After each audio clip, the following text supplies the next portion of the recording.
Tinimning saqlığı, baylığım menin, yolumning aqlığı, baylığım menin.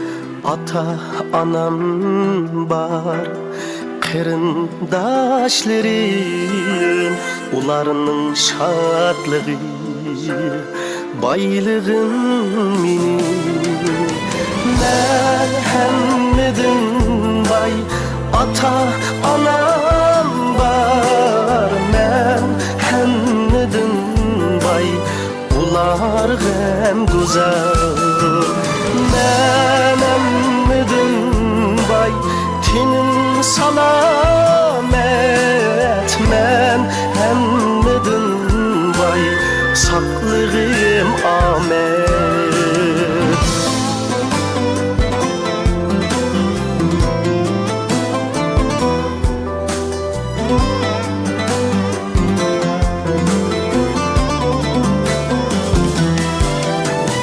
Hayalim pervane yanımda,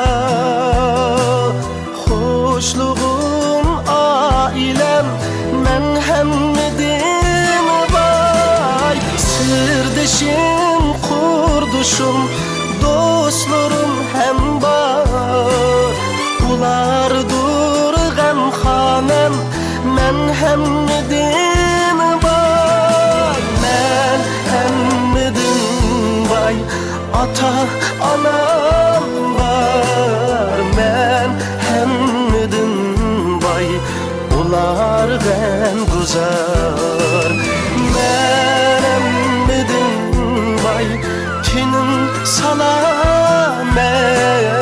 Men hemmedim bay, saklığım amet.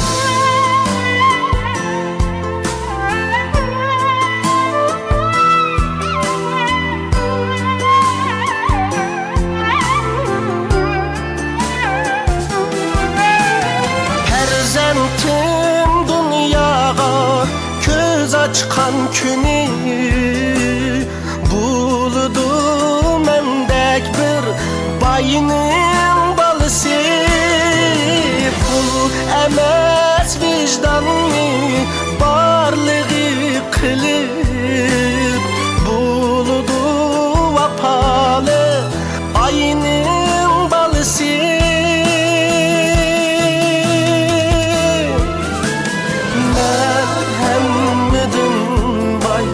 Ata anam var. Men hemmedim bay, ular hem güzel. Men hemmedim bay, tinim salamet.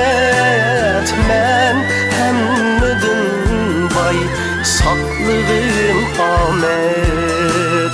Men hemmedim bay, tinim salamet. Men hemmedim bay, saklığım amet.